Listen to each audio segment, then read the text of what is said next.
or your own original characters, where you can be less confined?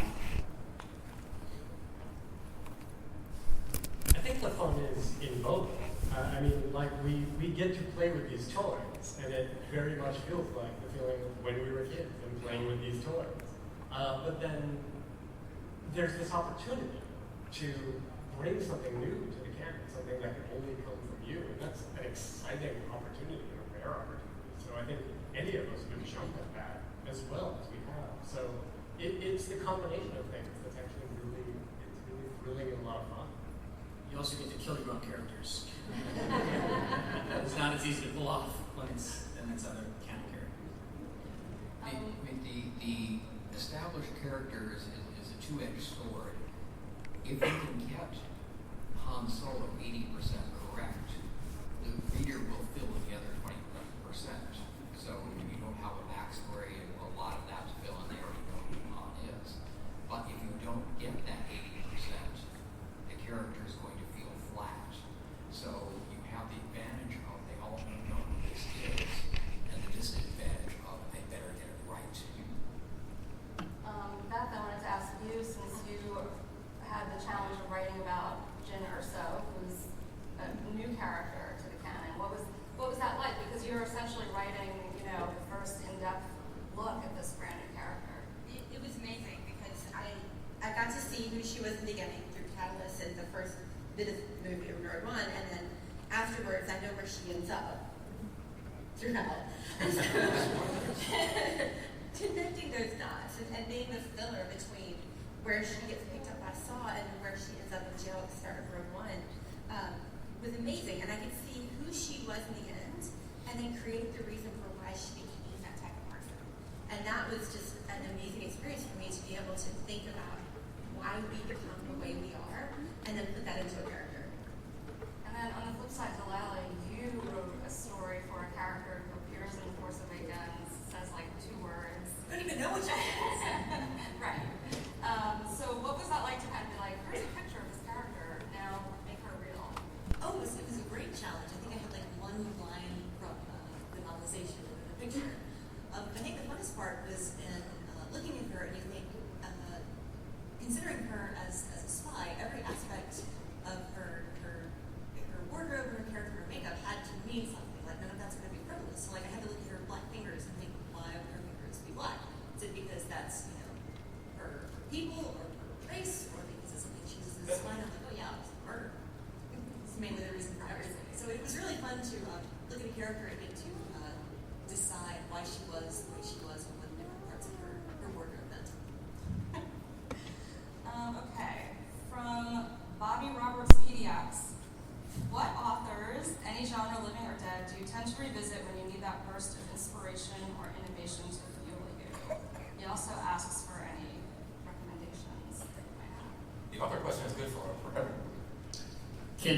I love Brian Daley. I think he's one of the great writers, sci-fi writers of the last 30 years, and his Star Wars books are very good for his Han Solo books. So I recommend those to all the people out there who haven't read Brian Daley yet. Han Solo at Star's End, and there's a new Han Solo movie that's coming out too. So it's just a great opportunity to revisit those books. For me, it was the Star Wars audiobooks. Whenever I kind of got stuck, I would put on one of those because they have the sound effects as well. And just listening to the stories come to life in audio form really helped put me in the mood. Is this just Star Wars authors? No, it's the cover of Star Wars. Right, so I tend to look at there's 2 authors. I think when you're looking to be inspired by the writers or the creators, it's always good to be a little intimidated by them because that's pushing you to make you feel a little bit useless and valueless and all that. But at the same time, it gives you an incentive to kind of push yourself forward. And so the 2 writers that I like for that are Neil Stephenson, who makes these epic, huge science fiction books that are very rigorously, or they seem to, I don't know, maybe he's just making it all up, but they seem very rigorously researched and put together. And then the other is sort of a weird sci-fi fantasy author named Chana Miego, whose imagination just like, it's unbelievable what he's able to come up with. So you feel kind of like, man, what's the point when you read those books? But then you figure out what the point is and you start tempting. So. I felt whenever I need to write a violent scene, I could read Hero Sky by Matthew Henry Stover. Oh, yeah. Also, Star Wars authors, man, that is the most beautiful, eloquent violence. Or give you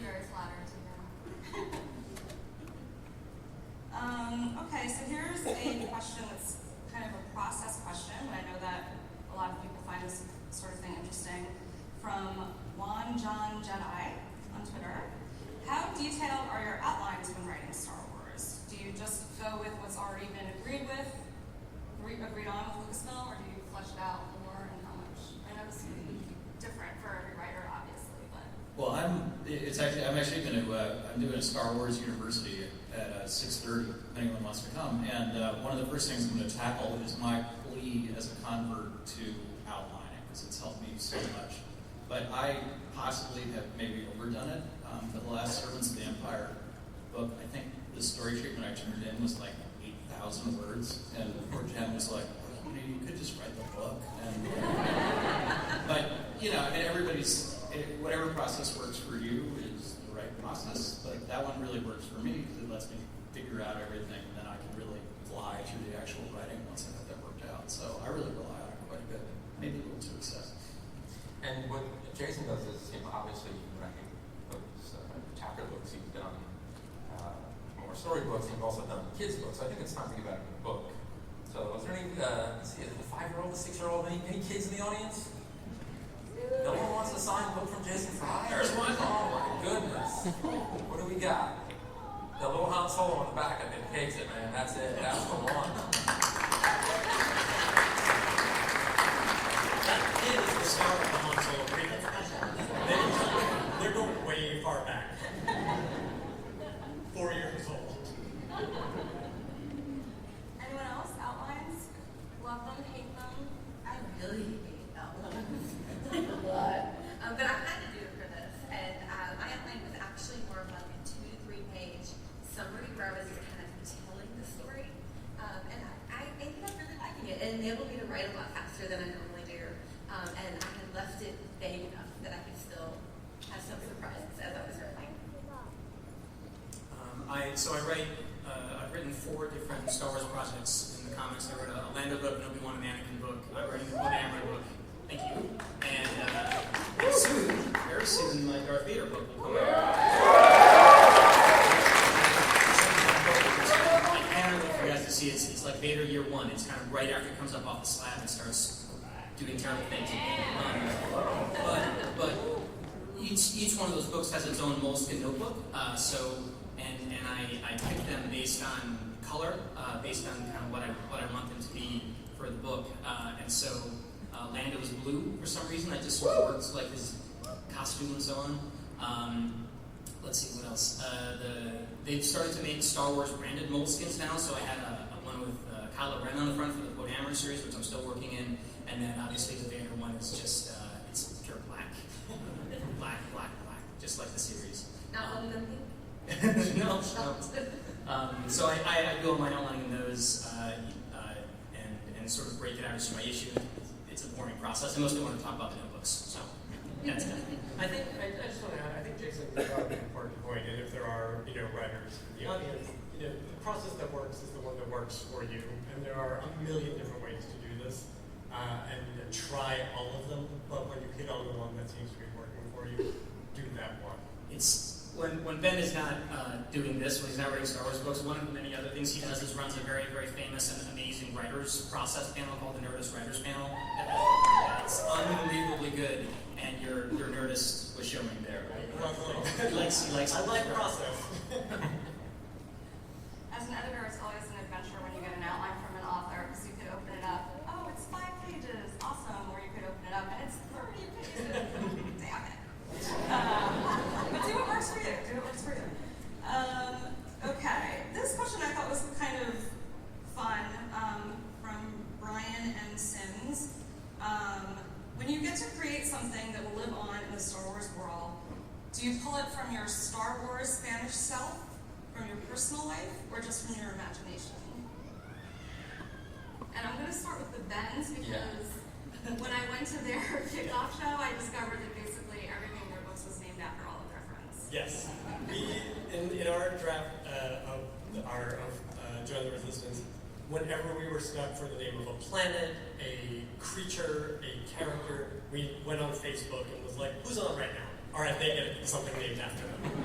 So we did this show that was like a launch for our book, and we had our friend Matt Gorley, who was an actor and who has a bunch of terrific podcasts.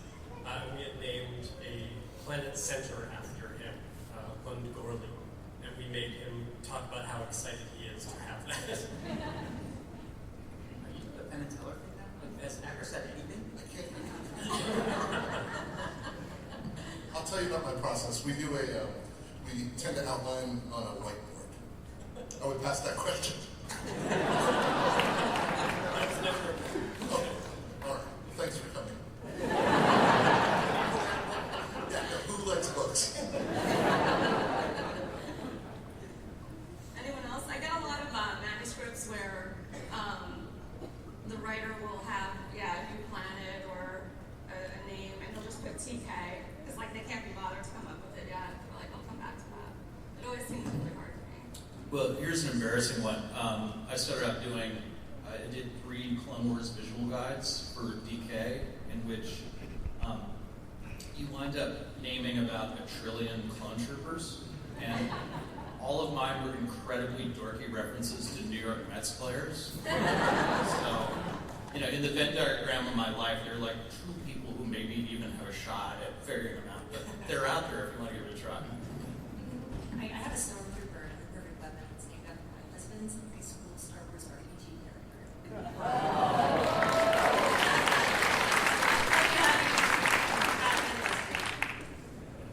There's a freighter in a couple issues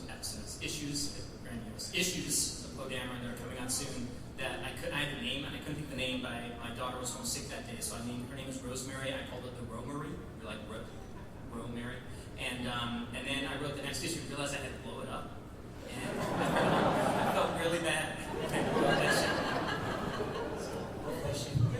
There's like this weird formula to making Star Wars things where like you can drop a letter out and that's the name of a thing, or you combine a first name and last name but you leave out the middle part of it, and they suddenly become this other thing that maybe is recognizable as a family and maybe it's not.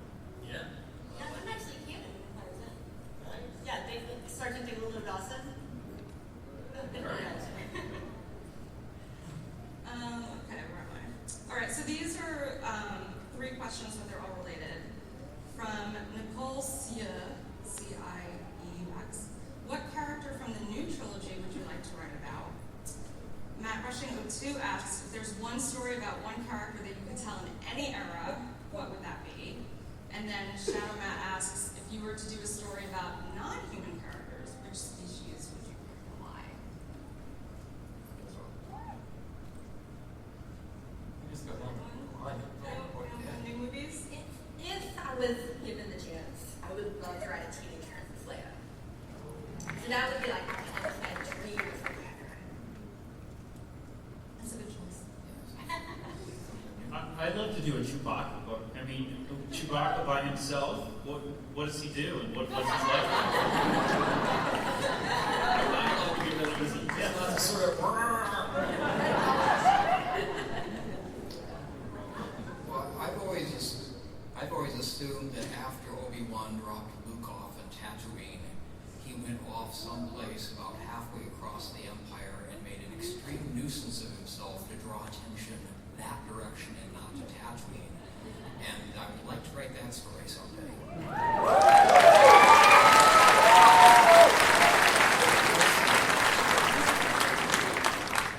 Well, if we're just pitching, Just Ben was quiet for a reason. Stay quiet. as well as Jordan and Heather who do the comics, the young Admiral Akbar adventures. Just when he's Private Akbar. Wasn't he just in like squid form? Like he was just, oh god.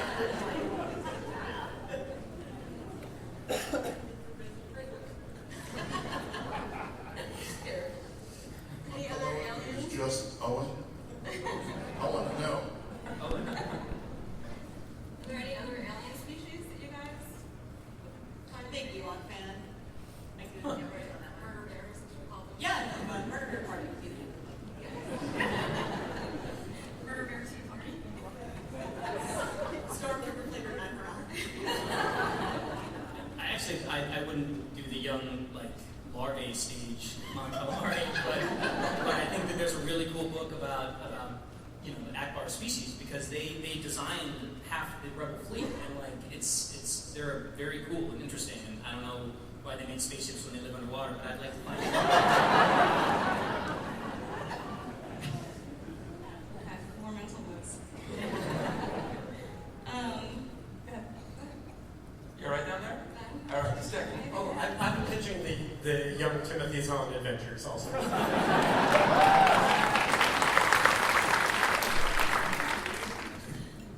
staying quiet for that one. Could be the pre-Thronza.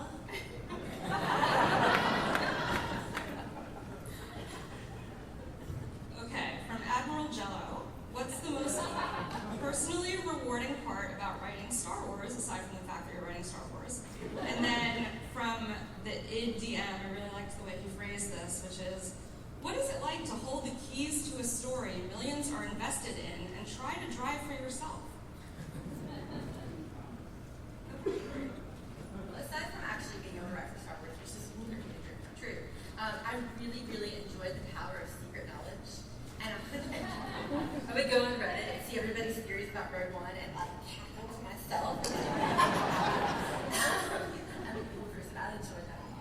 All right, so speaking of secret knowledge, your book does not come out until May 2nd. Yes. But we happen to have a signed copy.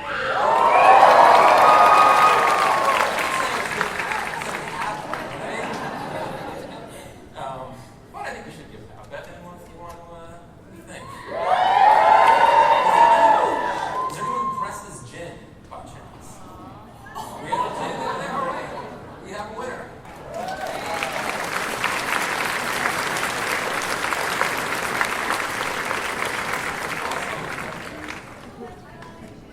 Sorry, you can continue that. Anyone else? Pressure? Or do you just not care? What's cool about doing it besides just being writing? Yeah, do you feel like your This- responsibility that something This sort of thing.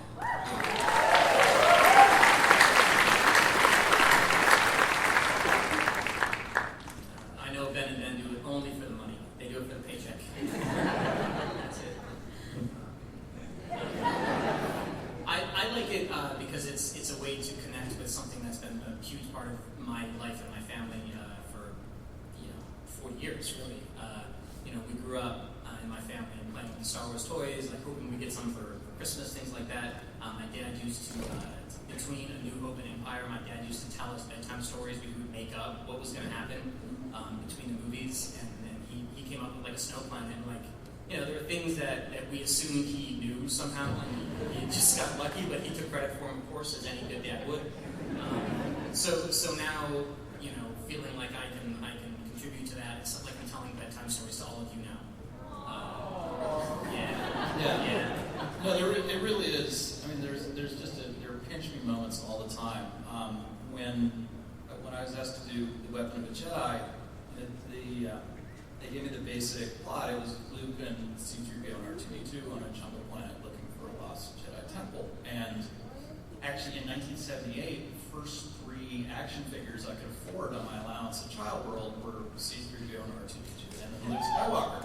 And I was like, I can't tell you how many jungle planets made out of like couch cushions those 3 figures explored looking for lost Jedi temples. So I'm totally in on this story. In fact, I don't have a head start on it. And that sort of thing just happens all the time.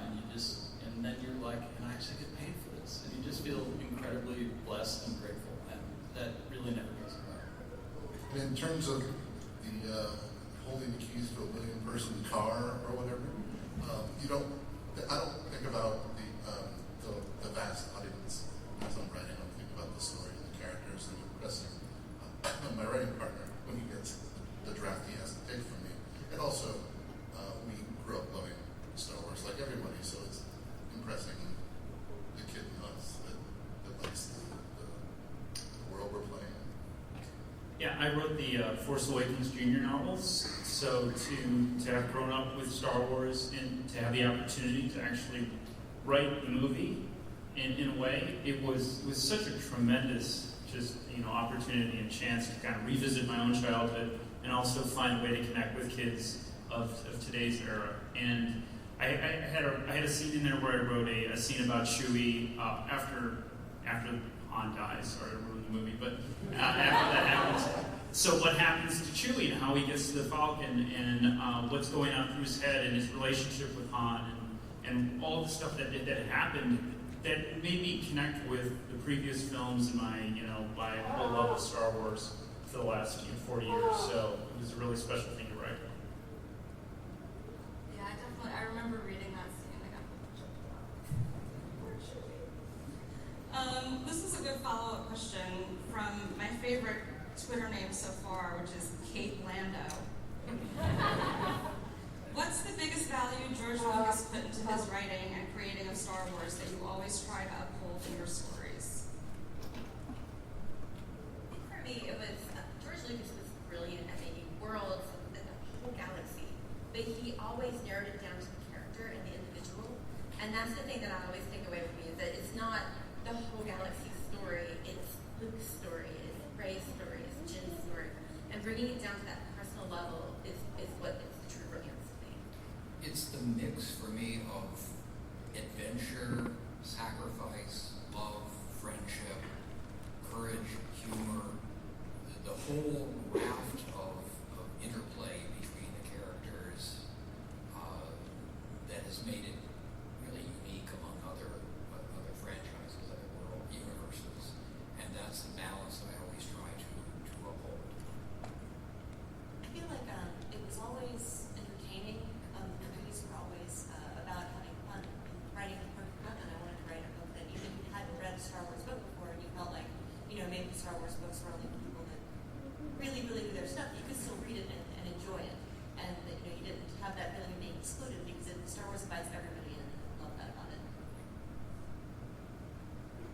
The thing that I see in Star Wars all the time is it's kind of about teaching. I think George Lucas was trying to tell us something about teaching, and everybody's teaching somebody new throughout these successive trilogies, I think. And I find like what happened with the prequels, what he was trying to say is, without teachers, you have the Empire. So I think I always try to remember that when I'm writing something in Star Wars. There's an element of teaching there. Yeah, one thing came up yesterday when Pablo and Dave Filoni were chatting that I always try to keep in mind is that, I think everyone at this table, having grown up with Star Wars, is incredibly respectful of it and all of that. But, one thing that Dave Filoni said was, he pointed out how experimental a lot of the stuff in Clone Wars was, and how, George had told him, never to do anything out of fear. And I think that's something I try to keep in mind, that, yeah, of course you're respectful, you want to do this right, but you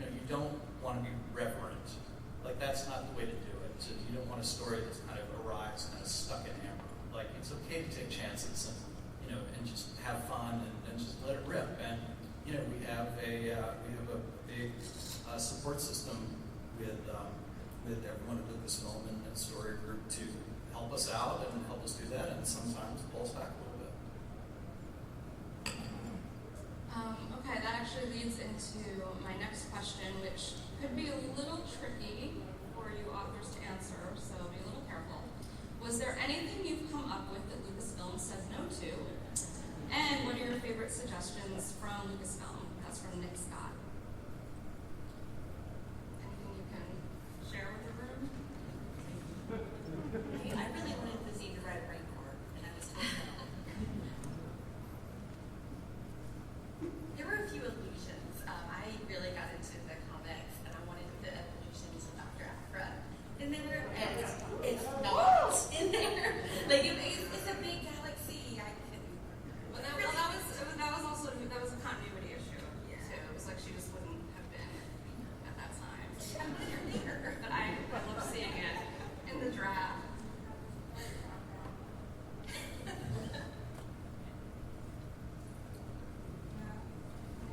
I think we had a bunch of the story take place on Hutt's planet, and the Hutt in the story was an exotic animal trader. And so so we drew the line to say, like, if Jabba got his red core beast from this particular Hutt, we were asked to make it. Like, if you wanted a red core beast in your dungeon, maybe you got it from this Hutt, as opposed to explicitly drawing that connection. Does that count? Is that okay? Can I tell that story? Let me ask that first. In case they wanted to tell a movie about Jabba going Rancor shopping, which also we are available to rent. I'm keeping the list, don't worry. Let me ask that first. Actually, I'll cheat a little bit. Having written stuff for Legends before New Canon, I mean, a real common question is how is it different? And I say it's really not that different, except for one thing, which is really kind of great. That it's not, it's not generally no, don't do this, you can't do this. But something that's new is sometimes I'll have written something and a suggestion will come back like, hey, if you could make a reference like this, or say something along these lines, that could be helpful in the future. Quick example, in movie Target that I wrote with Cecil Castellucci, one of the Rebel Commandos said, and this was at the suggestion Lucasfilm said, I'm paraphrasing here, some of my mentors were Rebel operatives who did a lot of things in the dark, and they were my teachers and I learned from them, etc. And that was way before Rogue One. Just put it in there. And then when the movie comes out, it was this perfect fit. And that's something that's really fun, both as an author, but also as a fan. Like all these, seeds are being put in the ground and watered and stuff is coming up or will in the next few years. That's just really, really fun to see that. Okay, here's just a fun one from Cerulean Snidget. What a snidget is, but what is your dream vacation destination in the galaxy far, far away? I was going to say Orlando, but Coruscant, upper levels only. Cloud City's pretty rad. Cloud City's got a lot of stuff going on in Orlando, man. It's pretty neat. Until the last part, then it wouldn't be as good. But before that, it's probably pretty great. Well, the same thing about Scarab. Like, it looks super nice. Up until Scarab seems like a good beach vacation. that water is so nice up down. Yeah. With the guns. Yep. Right, yeah. And then it boiled away into the atmosphere. Well, before that. Before that. Yeah, before that. Okay, here's another silly one from Elf Girl Gamanda. What is your favorite nonverbal droid noise and how is it spelled?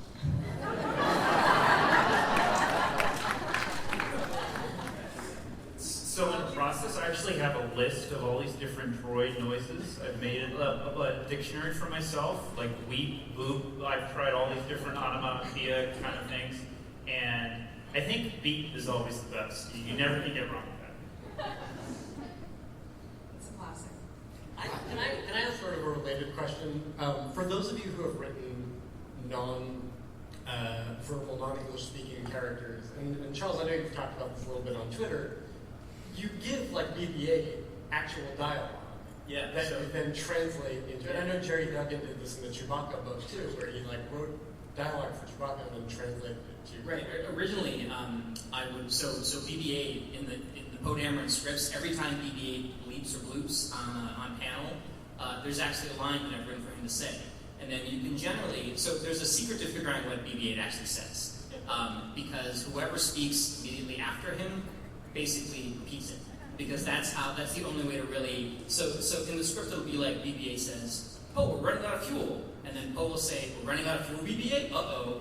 And so it's really not that big a secret, but you want to give the droid translator enough to work with so that they know what should there be an exclamation point at the end of the beat, or maybe a question mark. These are important decisions that without putting the dialogue in, the droid translator would have no idea what to do. So they do great work. They should be lauded for their work. I think a round of applause for the droid translator.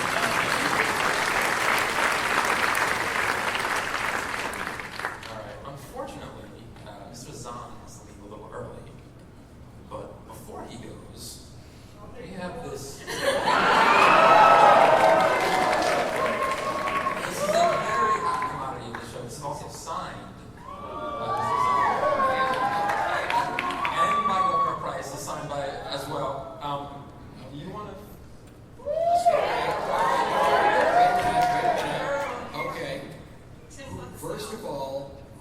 like this? Second of all, who has my business card taped to the bottom of their seat? I'm good friends.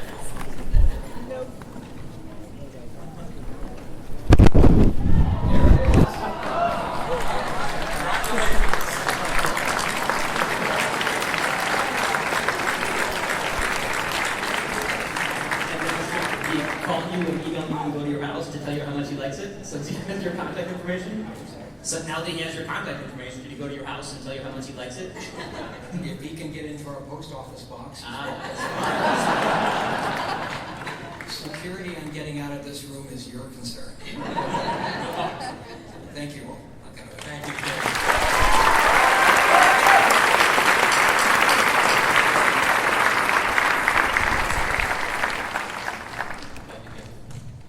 So, all right. Beta has an empty seat on stage, so we have a special guest in the first row. If you wouldn't mind coming up, Mr. Chris Ryle from IDW Publishing.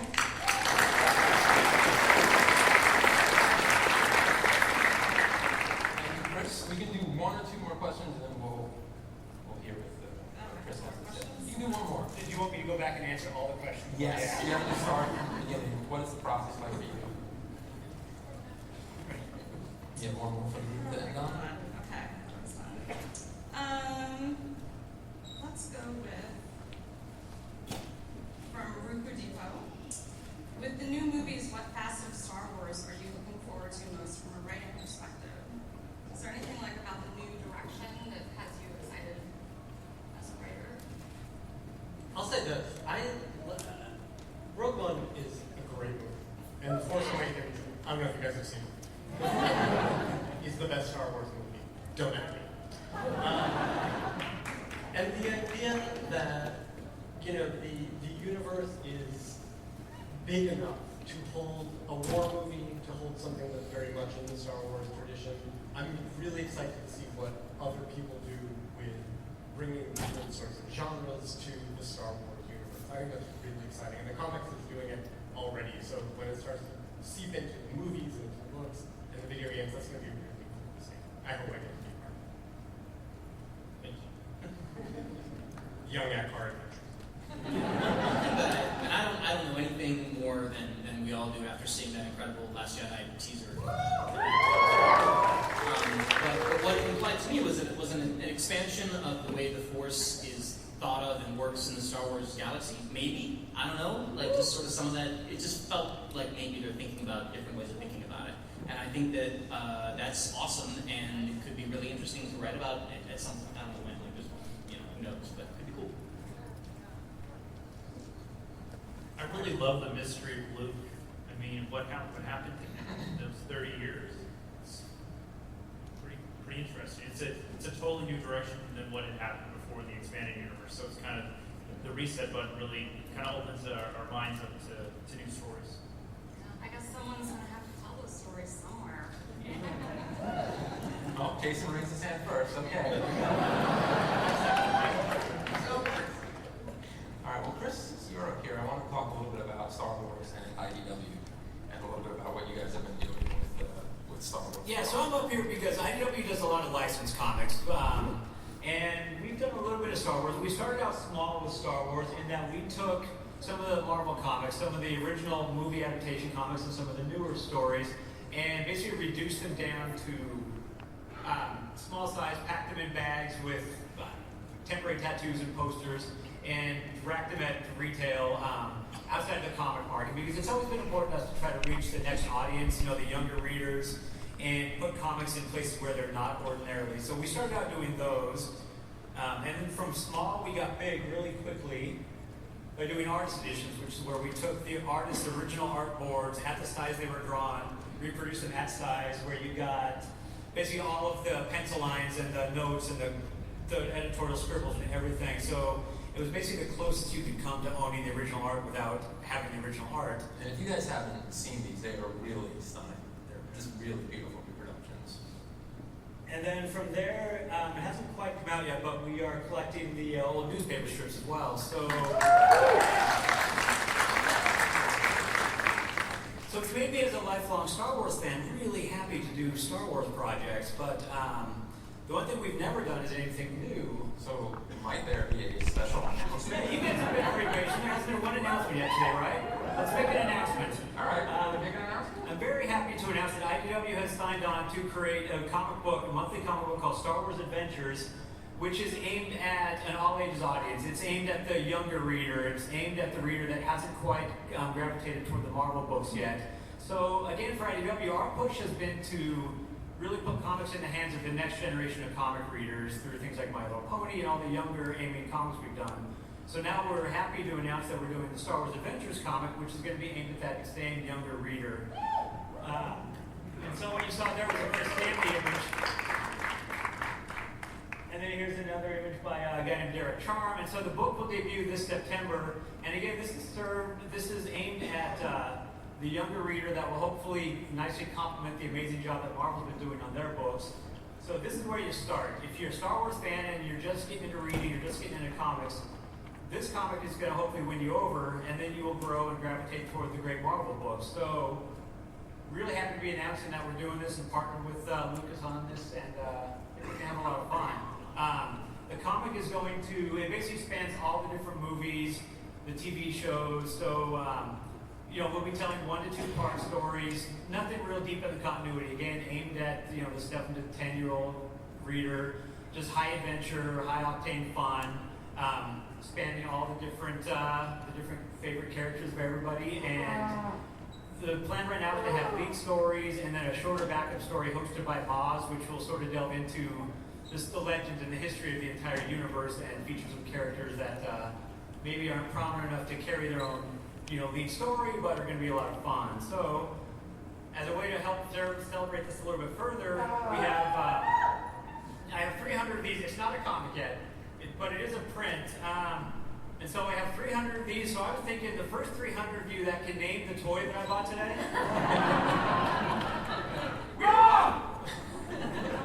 We have a box of 300, and I'd like them to get in kids' hands first. But we'll have them at the door on the way out, so everybody that can get one can get one. And we'll be launching this series in September. And again, really happy to be a part of the Star Wars family.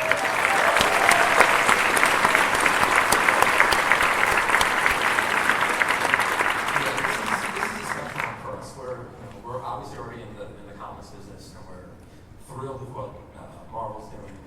But Marvel is for that older audience. We don't have anything that we can give to that 7, 8, 9, 10-year-old and say, here, read this, get excited about Star Wars, just like we did when we were kids.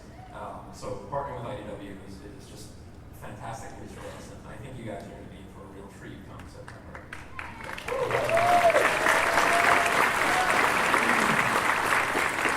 So let's talk about some other books that we've got coming out. There's not too much I can say about a lot of these, but I can show covers to a lot of them to hopefully get you guys excited. So upcoming titles that we have first is our Forces of Destiny book. So you guys all heard about this yesterday. We've got 2 chapter books. You're not getting these. These do not go on sale until August. The first one goes on sale in August. But we are very, very excited to be supporting this program. And we're going to be supporting it with chapter books that are going to be anthology books, readers, and novelty books, and a lot more to come. You're going to be hearing a lot more about this series as time goes on. But with everything that animation is doing, we're partnering with them on this. And again, it's very exciting to be putting these books. We also have some great books coming out on Roqoo on the 40th anniversary. So we have Beth's book that comes out in May. We also have Greg Rucka's Guardian Wills, which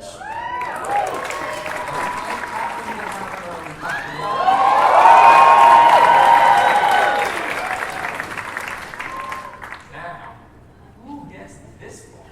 I think the king's been with his arms up right there. Yep, come on down.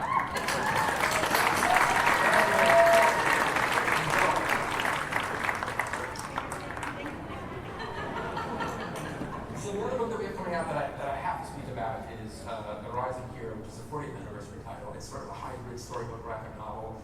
What's special about this book is it was written by Louise Simonson and drawn by Walter Simonson and Tom Palmer, and it's colored by Laura Moore. It is absolutely beautiful. These guys are comic icons and legends. It was our pleasure to to work with them. They worked on some of the original Marvel books, and they got the band back together to have them retell A New Hope from Luke's point of view. So that'll be out in May. We're very excited about that one. We also have a couple other books. We have more Little Golden books in I Am a Hero. We have from Chronicle 99 Stormtroopers Join the Empire. I can tell you that they don't all make it. But that is a very fun title. I highly recommend it. We have the debut of the cover to Join the Resistance #2. Written by the awesome Annie Wu. That will be out later this year. We have from DK a Star Wars coding book, which is very exciting. This is our first STEM title, and the folks at DK have been fantastic in working with us to get this out. And see, we can be educational. We're very excited about that one. The new look for Insider, we have On the Front Lines from Beckner Mayer. We have a super graphics book from Chronicle. So again, lots of fun stuff coming up. We also have our first original picture book. So this is BB-8 on the Run. This is written by Drew Daywalt and illustrated by Matt Myers. This is a beautiful looking book. What this book does is it tells the story of what happens to BB-8 when he's on Jakku. So it's what happens to him when he says goodbye to Poe and hello to Rey. And it's a charming little adventure story that I think kids everywhere will love. This goes on sale in September. Speaking of BB-8, I'm happy to announce that Star Wars Reads is coming back yet again. Except this time it will be more than just one day. It will be the entire month of October, so we can celebrate the entire month. And then, what else? What else after Star Wars Reads? Anyone see the trailer? Anyone read books on The Last Jedi? I'm very happy to announce that we will be continuing with our Journey 2 program again.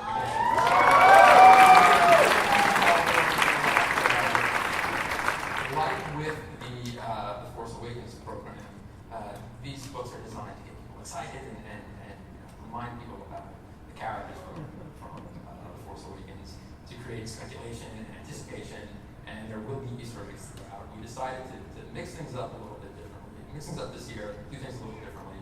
So it's not the same type of books that we did last time, because that would be boring. We want to do some new stuff. So, let's see. But why did we want to talk about a book?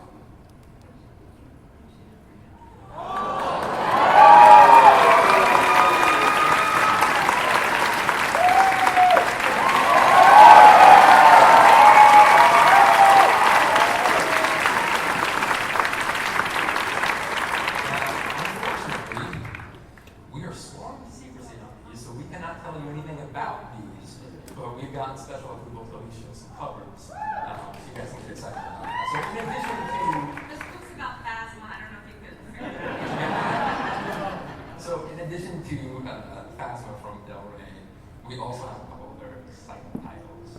We have a Captain Phasma miniseries. Apologies, Beth, but we do have a young adult Princess Leia written by the great Claudia Gray. And then that book there on the end is The Legends of Luke Skywalker, written by Hugo, Nebula, and World Fantasy award-winning writer Ken Liu.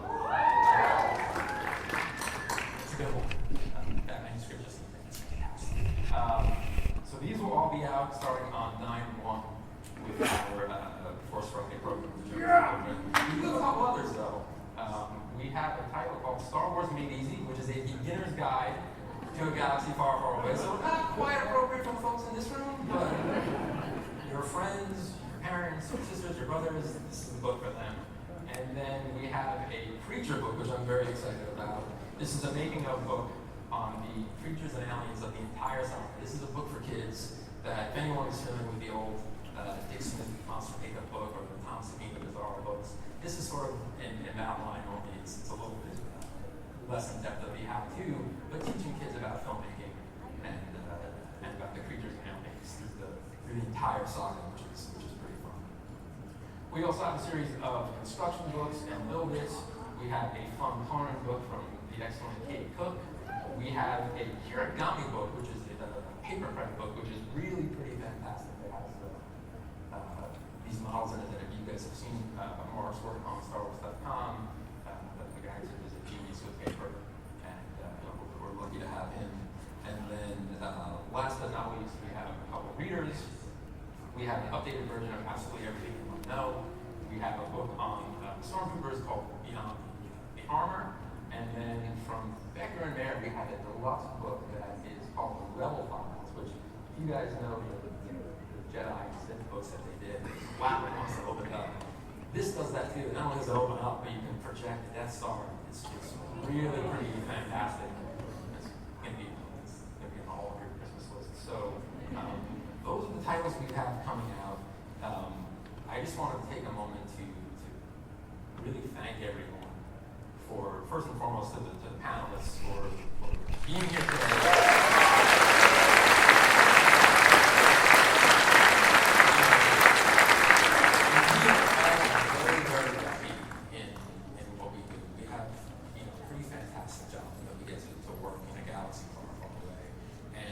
We don't take that lightly. It honestly is an honor and a privilege to do what we have to do. And they're doing it under crazy secrecy and security, and everyone's doing it with a smile because we're doing it for all of you.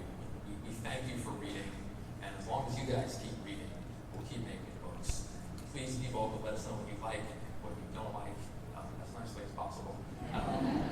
But we're really grateful for all of you here. So thank you all for coming to the show. Thank you guys.